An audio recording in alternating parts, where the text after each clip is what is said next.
안녕하세요. 더불어민주당 당선인 윤미향입니다. 지금까지 저에게 제기된 문제에 대해 국민들에게 설명드리기 위해 이 자리에 섰습니다. 지금부터 입장문을 발표하겠습니다. 지난 26일 또 한 분의 피해자 할머니가 돌아가셨습니다. 먼저 30년의 수요시의 버팀목으로 병마와 시달리면서도 전 세계를 돌며 참혹했던 피해를 증언했지만 가해국 일본 정부의 공식 사죄도 못 받고 돌아가신 일본군 위안부 피해자분들의 영령에 깊은 조의를 표합니다. 정대협의 30년은 피해자 할머니들과 국민 여러분, 세계 시민이 함께 하셨기에 가능했습니다. 믿고 맡겨주신 국민들께 깊은 상처와 심려를 끼친 점 진심으로 사죄드립니다. 지난 7일 이용수 할머니의 기자회견 이후 몰아치는 질문과 의혹 제기, 때론 악의적 왜곡에 대해 더 빨리 사실관계를 설명드리지 못한 점도 죄송합니다. 피해자를 넘어 인권운동가로 정대협 운동의 상징이 되신 피해 할머니의 통렬한 비판에서 비롯되었기에 더욱 힘들었습니다. 30년 평탄치 않았던 정대협 운동 과정에서 더 섬세하게 할머니들과 공감하지 못한 점, 한시라도 더 빨리 한 분이라도 더 살아 계실 때 피해자분들의 명예를 회복해 드려야겠다는 조급함으로 매 순간 성찰하고 혁신하지 못한 저를 돌아보고 또 점검하고 있습니다. 30년의 수많은 사실을 재정리하는 일이 생각보다 쉽지 않았습니다. 저의 입장 표명을 기다리게 해드려 국민 여러분께 다시 한번 죄송합니다. 지금부터는 국민 여러분들께서 궁금해하시는 사항들에 대해 말씀드리겠습니다. 이미 정의연 등에서 사실관계를 소명하여 알고 계시는 사항은 가급적 중복을 피하고 말씀드리겠습니다. 오늘 다 소명되지 않은 내용은 제 자리에 연연하지 않고 국민들께 충분하다고 판단하실 때까지 한 점 의혹 없이 밝혀나가겠습니다. 다만 검찰 조사를 앞두고 있어 세세한 내용을 모두 말씀드릴 수 없음을 미리 양해드립니다. 먼저 모금한 돈을 할머니한테 안 쓴다, 전달하지 않는다는 지적에 대하여 말씀드리겠습니다. 정대협은 그동안 전체 피해자들을 지원하기 위한 모금을 크게 세 차례 진행을 했습니다. 첫 번째는 1992년 운동의 시작 단계에서 피해자들의 생활이 너무나 힘들어 보여 국민 모금을 한 차례 진행을 했습니다. 그 모금액은 당시 신고한 피해자들에게 균등하게 250만 원씩 지원해 드렸습니다. 두 번째는 일본 정부가 법적 배상이 아닌 민간 모금을 통한 아시아 여성평화 국민기금을 조성, 피해자들에게 위로금을 지급한다고 할 때 할머니들과 함께 또 국민들과 함께 적극 반대하였고 정대협은 시민 모금을 진행했습니다. 시민 모금에 한국 정부가 예산을 더하여 아시아 여성 국민기금에 상응하는 지원금 약 4,300만 원을 피해자 개인에게 전달되었습니다. 세 번째, 2015 한일 합의를 무효화하고 정의로운 해결을 위해 국민 모금을 진행했고 10억 엔을 거부한 할머니들에게 같은 금액 1억 원씩을 전달하였습니다. 정의연은 이미 5월 8일에 2017년 국민 모금한 1억 원을 전달한 영수증과 1992년 당시 모금액을 전달한 영수증을 공개한 바 있습니다. 이용수 할머니의 여러 지적과 고견을 깊게 새기는 것과 별거의 문제로 직접 피해자들에게 현금 지원을 목적으로 모금한 돈을 전달한 적이 없다는 주장은 사실이 아닙니다. 기본적으로 정대협은 일본군 위안부 문제 해결을 위해 일본 정부에게 1. 역사적 사실 인정, 2. 진상 규명, 3. 공식 사죄, 4. 법적 배상, 5. 역사 교과서에 기록하고 교육, 6. 추모비와 사료관 건립, 7. 책임자 처벌을 요구하며 활동하고 있습니다. 그것을 실현하기 위해 정대협은 생존자 복지 활동을 포함하여 문제 해결을 위한 다방면의 활동을 공개적으로 해왔으며 이런 활동 모두가 할머니들의 명예와 인권 회복을 위한 길이라고 생각하며 활동해왔습니다. 물론 지금도 매월 피해자 방문, 전화, 생활에 필요한 지원 등을 하고 있고 할머니들이 거주하는 지역에도 함께 지원하는 조직들이 있습니다. 한편 할머니들에 대한 생활비 지원 등 복지 사업의 경우 이미 30여 년 전부터 정대협 주도의 입법운동으로 1993년 일본군 위안부 피해자 생활안정 지원 및 기념사업 지원법이 제정되어 국가와 지방자치단체에서 수행하고 있습니다. 따라서 왜 성금을 전부 할머니에게 지원하지 않느냐는 일부의 비난은 그간의 성과와 정대협, 정연운동의 지향을 살피지 않는 측면이 있다고 생각을 합니다. 아무쪼록 30년간의 운동사를 폭넓게 헤아려 주시면 감사하겠습니다. 안성 힐링센터에 대하여 말씀드리겠습니다. 매입 과정, 사회복지 공동모금회의 사업평가, 매각 배경과 과정 등은 정의연에서 이미 상세히 발표하였고 언론에 보도된 바 있습니다.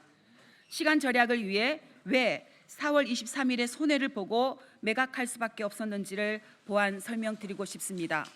먼저 안성 힐링센터 매입과 관련하여 일부 언론은 정대협이 안성시 금강면 상중리 주택을 시세보다 4억 이상 비싸게 매입한 것이 아니냐는 의혹을 제기했습니다. 하지만 이는 사실이 아닙니다. 안성시 금강면 상중리 주택은 실평수 60평의 신축 건물이었습니다. 당시 주택 소유자는 건축비가 평당 600만이 넘는 스틸하우스 공법으로 지어졌고 토목 및 건축공사에 총 7억 7천만 원이 들었다면서 9억에 매물로 내놓았던 것입니다. 당시 매도 희망가를 최대한 내려보기 위하여 노력하였고 매도인은 힐링센터의 설립 취지를 듣고 좋은 일 한다면서 최종적으로 매매 가격을 7억 5천만 원으로 조정하는 데 동의하여 매매에 이르게 된 것입니다.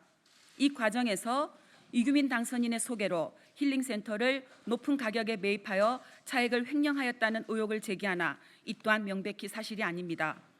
2013년 6월 당시 정의연 관계자들은 힐링센터 매입을 위해 경기도 인근을 둘러보던 중 소식을 들은 당시 안성신문 대표였던 이규민 당선인이 지인을 통해 부동산을 소개해 준다고 하여 안성시 금강면 상중리 주택을 답사하게 되었습니다.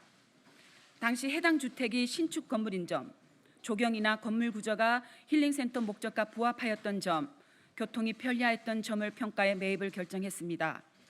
거래가 성사되고 나서 정대협이 이규민 당선인에게 중개 수수료 등 명목으로 금품을 지급한 일 또한 전혀 없었습니다. 그 후 2015년 9월 사회복지공동모금회는 안성 힐링센터에 대한 중간평가를 하였고 그해 12월 30일에는 공문을 통해 정대협의 사업 중단 및 사업비 잔액 반환 힐링센터 매각을 요청하였습니다. 그래서 2016년부터 정의연은 안성 힐링센터를 시중에 매물로 내놓게 된 것입니다. 매각 당시 주택의 감가상각, 오랫동안 매수 희망자가 없어 시간이 흐르면서 건물 가치가 하락한 점, 또 주변 부동산 가격 변화 등 형성된 시세에 따라 매매 가격이 결정되었고 그 결과 4억 2천만 원에 매도하였습니다. 5년째 매수 희망자가 없어 사업비를 반환하지 못한 상태라 어렵게 성사된 계약 자체를 더는 미룰 수가 없었습니다.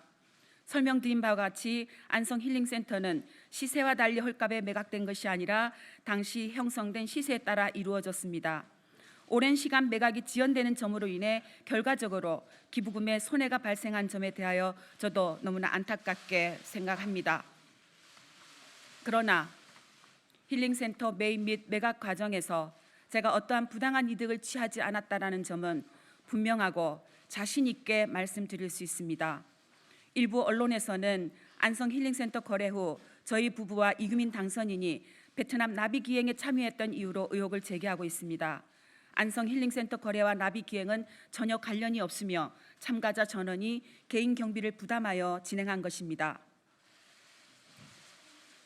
2015 한일합의 내용을 제가 사전에 알고 있었음에도 이를 이용수 할머니를 포함한 할머니들에게 알리지 않았다라는 주장이 있었습니다. 그러나 누차 밝힌 바처럼 이는 명백히 사실이 아닙니다. 이런 사실은 외교부의 입장 발표를 통해서도 확인되었습니다. 지난 5월 12일 외교부 대변인은 한일 일본군 위안부 피해자 문제 합의 검토 결과 보고서에 구체적으로 알려주지 않았다. 피해자 의견을 수렴하지 않았다는 구절이 있다고 브리핑한 바 있습니다.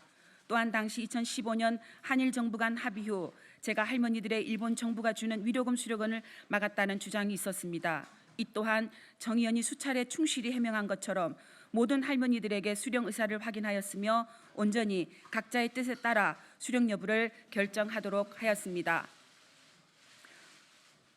당시 저는 할머니들이 위로금을 수령한다고 해서 그 할머니들을 2015 한일합의에 동조한 것으로 매도해서는 안 되며 오히려 이 문제의 근본적 책임은 양국 정부에 있음을 분명히 하였습니다. 피해 할머니들을 배제한 채 일방적으로 밀실에서 합의를 강행한 외교 당국자들이 잘못된 합의의 책임을 정대협과 저에게 전가하는 점에 대해 깊은 유감을 표합니다. 제 남편의 신문사가 전 의원의 일감을 수주하여 부당한 이익을 챙겼다는 의혹에 대해 말씀드립니다. 정 의원은 1년에 1회, 창립월인 11월에 그의 활동을 보고하고 향후 주요 사업 방안을 제시하는 내용의 소식지를 발간하고 있습니다. 2019년 정 의원은 업체를 선정하기 위해 수원시민신문을 포함하여 4개 업체의 견적을 확인하였고 당시 최저 금액을 제시한 수원시민신문에 소식지 디자인과 편집, 인쇄를 맡긴 것입니다. 소식지 제작 등 과정에서 남편이나 제가 어떠한 이득을 취한 일은 전혀 없습니다. 제가 류경식당 탈북 종업원들에게 월북을 권유하거나 동조하였다는 의혹에 대해 말씀드립니다. 피해자 할머니들께서는 성폭력 피해자, 인권운동 관련 당사자, 활동가를 초청하여 식사하고 교류회를 통해 밥상 공동체를 형성하는 만남을 종종 가져왔습니다. 마리몬드 직원들과 자장면 대의, 평화나비들과 모임, 세계 무력 분쟁 지역 생존자들을 초청하여 여성 인권운동 선배로서 할머니들의 메시지를 전달하는 활동 등이 같은 취지의 교류 모임이었습니다.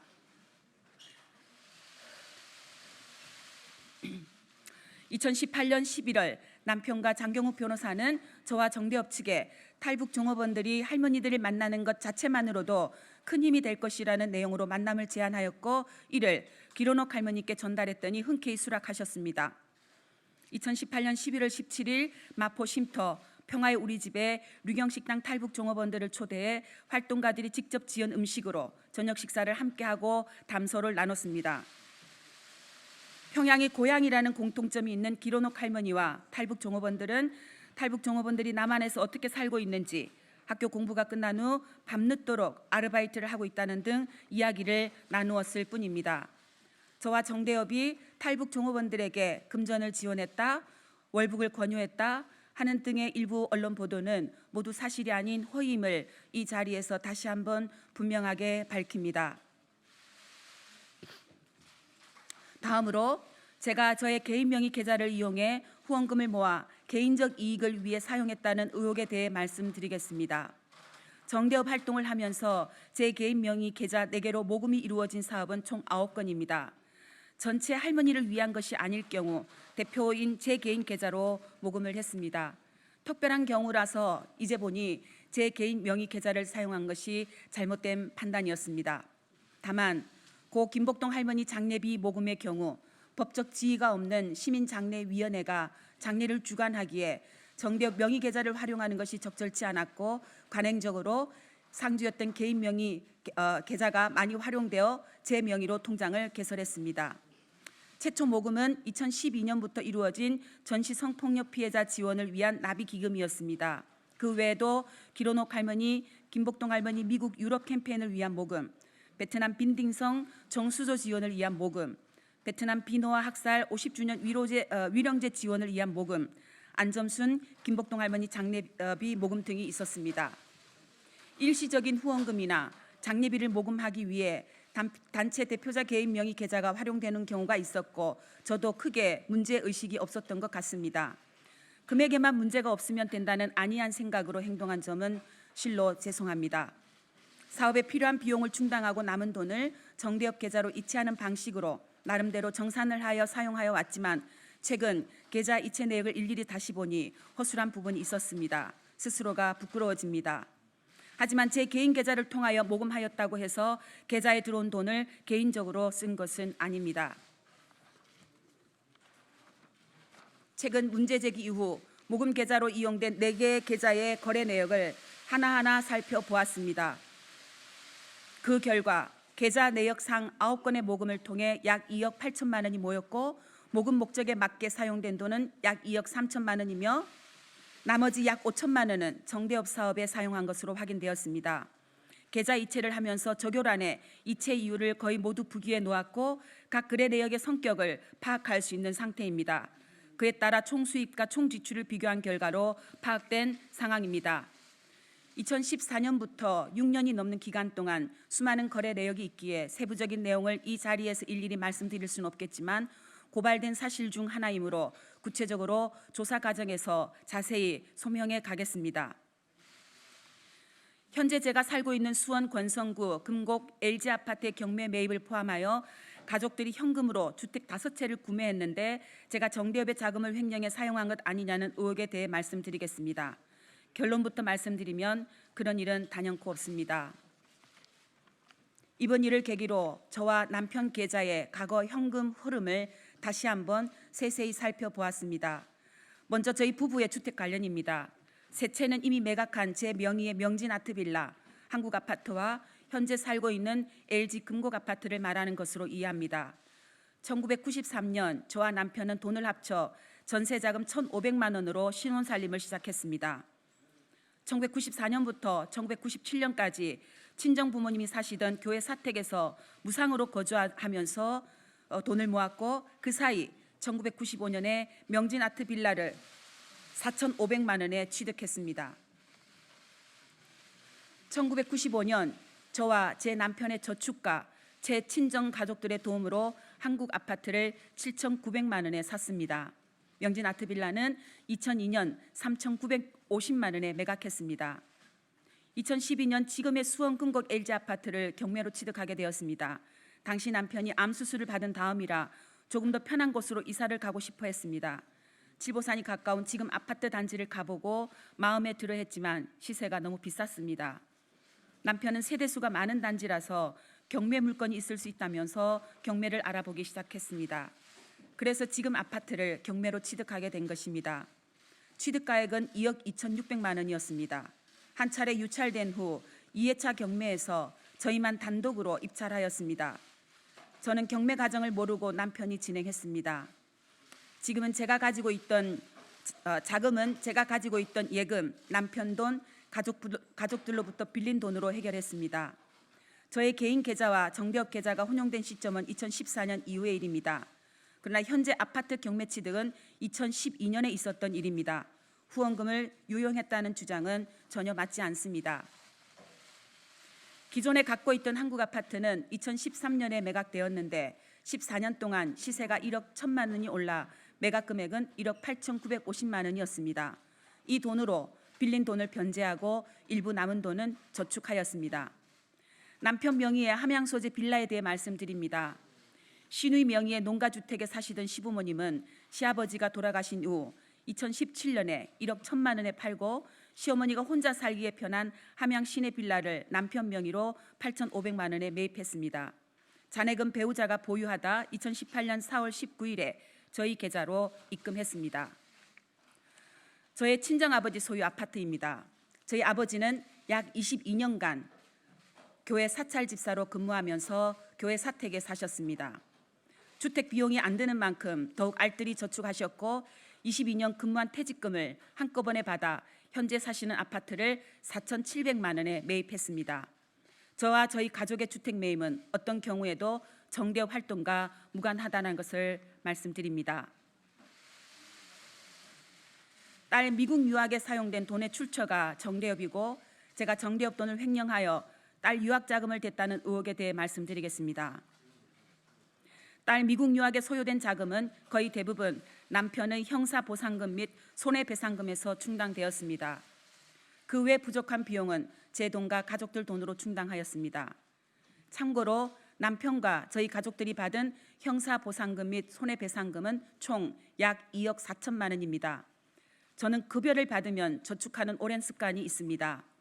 주택 마련과 딸의 학비, 그리고 조금이라도 안정된 삶을 꿈꾸기 위한 제 나름대로의 최소한의 생활 방편이었습니다. 그리고 정의연, 정대협 활동을 통해 강연, 원고, 책 인쇄 등 특별 수입은 기부해 왔습니다. 지금까지 쏟아진 의혹에 대해 부족하나마 진솔하게 말씀드렸습니다.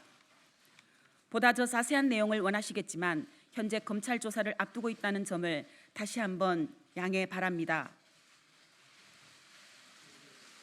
다시 한번 국민들과 피해 할머니들의 기대와 응원에 부합하지 못하고 심려를 끼쳐드려 죄송합니다. 피해 할머니들의 명예에 누가 되지 않도록 30년 정력 운동의 역사에 부끄럽지 않도록 철저히 소명하겠습니다. 잘못이 있다면 상응하는 책임을 지겠습니다. 다만 피해자와 국민들, 정대협, 정의연이 함께 이룬 성과와 일본군 위안부 피해자의 명예를 훼손하는 폄훼와 왜곡은 멈추어 주시기를 간곡히 부탁드립니다. 이제 일본군 위안부 피해 생존자는 17분 뿐입니다. 한 분이라도 더 살아계실 때 돌이킬 수 없는 방법으로 진실규명과 일본 정부의 책임이행, 재발 방지를 위해 국민 여러분과 해외 각지에서 지지와 응원을 보내주신 여러분과 함께 최선을 다하겠습니다. 저는 제 의정활동에 얽힌 실타래를 풀어가는 노력과 함께 김복동 할머니와 김학순 할머니 등 여성 인권운동가로 평화운동가로 나서셨던 할머니들의 그 뜻을 이룰 수 있도록 지난 30여 년보다 더 열심히 노력하고 싶습니다. 다시 새어나오는 2015 한일합의 위안부 합의가 정당했다는 주장을 접하며 다시는 우리 역사에 그런 굴욕의 역사가 반복되지 않도록 노력하고자 합니다. 전시 성폭력 재발 방지의 길도 모색하고 싶습니다. 부족한 점은 검찰 조사와 추가 설명을 통해 한 점 의혹 없이 소명하겠습니다. 국민 여러분께서 납득하실 때까지 소명하고 책임 있게 일하겠습니다. 끝까지 경청해 주셔서 정말 감사합니다. 다시 한번 죄송하고 앞으로 조사에 성실히 임할 것을 말씀드리면서 제 입장을 마치도록 하겠습니다.